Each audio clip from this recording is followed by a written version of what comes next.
Hello again, everybody. We're going to finish up chapter 1 here. It should be a pretty quick video. I think we have 4 or 5 more slides to get through here for chapter 1.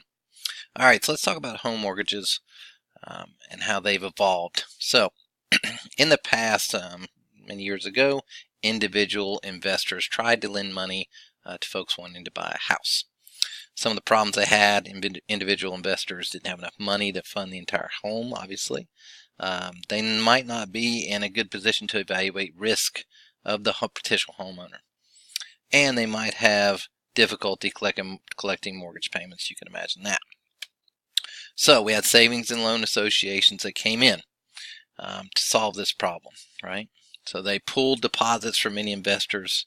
They developed an expertise in evaluating risk, and they had the legal resources to collect payments. All this makes sense. Then they were limited in the amount of mortgages they could fund, right? They could only fund as much as they had deposits for, so they still had issues and limitations. They were raising money through short-term floating rate deposits, making loans in the form of long-term fixed-rate mortgages. When interest rates increased, they faced a crisis because they had more to pay than they did, than they had in deposits, right? So that balance was constantly fluctuating and causing multiple crises and fluctuations in the market.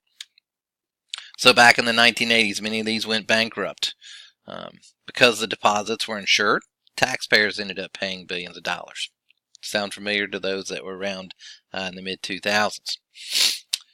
So after the crisis, now they put their mortgages into pools, and they sell these pools to other organizations such as Fannie Mae, right? So now the risk has shifted to Fannie Mae. The risk hasn't disappeared though, right? It's been shifted to Fannie Mae. They don't keep their mortgages though. They put their mortgages into pools. They sell these to investors. So in turn, the risk is shifted to investors. But just like anything else, investors want a rate of return, right? They want it close to that mortgage rates, which is higher than the rate that these savings and loans folks paid to the depositor. So the investors have more risk but more return. This is called securitization, since new securities have been created on original securities, right? So it's basically doubling down on these mortgages. So Fannie Mae and others, investment banks, they also split these mortgages into pools or special securities. And I'm not going to read this, but this was basically what drove the housing crisis that we went through recently, right? They pulled these mortgages together. They gave them different risk levels, which then in turn gave them different levels of return. So the higher risk, the higher return. So a lot of these were created and sold. But then when folks couldn't pay their mortgages, there was no return. So that's what basically created the housing crisis, 2008. So the risk of the basic mortgage is parceled out to these investors, and they can decide what type of risk they're willing to go through.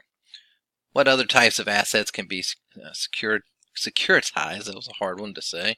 Car loans, student loans, credit card balances. These are all bought and sold in groups or packages. All right, I think I went over this. It's basically the dark side. Yeah, I won't go through all this again. You can read it. Same thing here. This really goes back over what I was saying. All right, and then we had the collapse, right? And we know some of these companies. So if you were around in that time, a lot of these folks, went bankrupt. The government took them over, or they just don't exist. New Century, Countrywide, that's one I remember seeing many commercials for during that time frame. Fannie Mae, Freddie Mac, they're still in existence. Big government bailouts took care of that. We got Bear Stearns, Lehman Brothers. Those do not exist anymore. And Merrill Lynch was actually sold that department of their organization. So that's chapter 1. I hope that's some helpful insights. And we'll jump into chapter 2 on the next video. Thanks.